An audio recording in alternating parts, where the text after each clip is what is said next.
এই যে দেখেন, এটা হচ্ছে আমার চাইনিজ কমলা বা চায়না ট্রি, রামলঙ্গন যেটাকে বলেন অনেকে। তো এটার পাতাগুলো দেখেন কি অবস্থা হয়েছে, মানে ভেরিগেটেড ইয়া গাছের মতো হয়ে গেছে।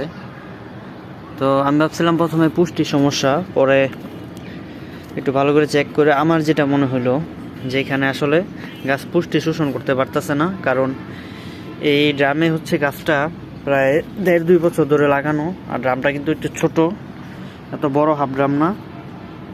তো এই কমলা গাছের সমস্যা যেটা, সাইট্রাসের এই শিকড় কিন্তু খুব ভালো দ্রুত বৃদ্ধি পায়, মানে অনেক দ্রুত ঘন হয়। এই যে দেখেন এটা শিকড়গুলো কি বড় হয়েছে। তো এত বড় শিকড় হলে কিন্তু এগুলো খাবার শোষণ করতে পারে না, খাবার নিতে পারে না। তাই আমি এগুলো হচ্ছে এখন এই যে কেটে দিলাম এটা। তো এরকম বড় যেগুলো আছে এগুলো এইভাবে কেটে দিবেন যদি সহজে না কাটতে চায়, আর না হলে হচ্ছে আপনারা, আমি পুরো গাছটাকে এখন তুলবো না আপাতত।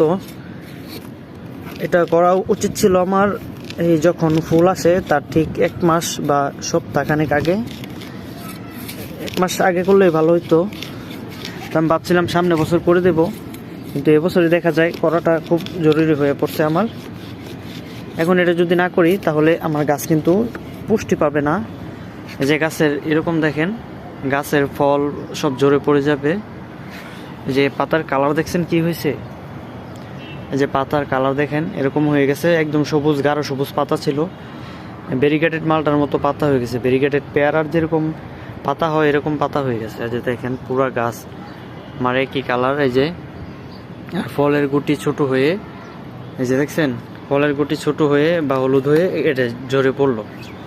তো এরকম ঝরে পড়বে, এই যে ঝরে পড়লো। তাই এখন এটা আমার করে দেওয়া লাগবে দ্রুত। আর আকাশের অবস্থাও বেশ ভালো না, আকাশে বৃষ্টি আসার সম্ভাবনা আছে।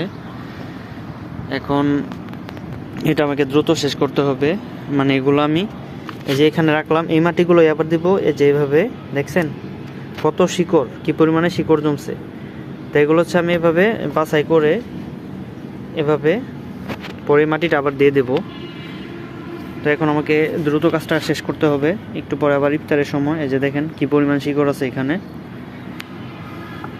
তো এগুলো হচ্ছে যে দেখেন এই শিকড়গুলো আমাকে এখন বাছাই করতে হবে, বাছাই করে এই মাটিটা আবার পুনরায় আমি সাইড দিয়ে ভরাট করে দেব। তো এটা অন্তত আমাকে 4 আঙ্গুল পুরোটা রাউন্ড করে মাটি উঠায় এটা করতে হবে। তবে সবচেয়ে ভালো পুরো গাছটা উঠায় যদি আমি সাইড দিয়ে ইয়ে করে তারপরে লাগিয়ে দিতে পারতাম, কিন্তু যেহেতু এখন সময় কম, আরেক কথা হচ্ছে এখন গাছের ফল, তাই বেশি রিস্ক নেওয়া যাবে না, গাছকে বেশি ইয়ে করা যাবে না। আর এটা করে মাটিটা দিয়ে তারপর ভালো করে পানি দিয়ে একদম ভিজিয়ে দিতে হবে, মানে অন্তত 2 মুখ পানি দিয়ে রাখতে হবে। আর সপ্তাহখানেক প্রতিদিন নিয়মিত পানি দিতে হবে, যাতে গাছটা এই ঝরে না যায় পাতাগুলা। পানি একটু বেশি দিয়ে রাখতে হবে আর কি। তো ঠিক আছে, সবাই একটু খেয়াল রাখবেন। আর ড্রামে এরকম ছোটো ড্রাম হলে 2 বছর পর পর, আর একটু বড় ড্রাম হলে আপনারা এই 4 বছর বা 5 বছর পর পর এরকম মাটিটা চেঞ্জ করে দিবেন। আর এটা করার সময় সাথে শুকনা গোবর দিলে ভালো হয়, তাহলে মাটিতে ভালো খাবার হবে, গাছ দ্রুত বাড়বে। এই যে দেখেন কি পরিমাণ শিকড় জমছে। তো আমি কিছুদিন আগে মাত্র গোবর সার দিয়েছি, 1 সপ্তাহ আগে। তো আমার আর দিতে হবে না, যেহেতু এটাতেই গোবর সার আছে এই মাটিগুলোতেই।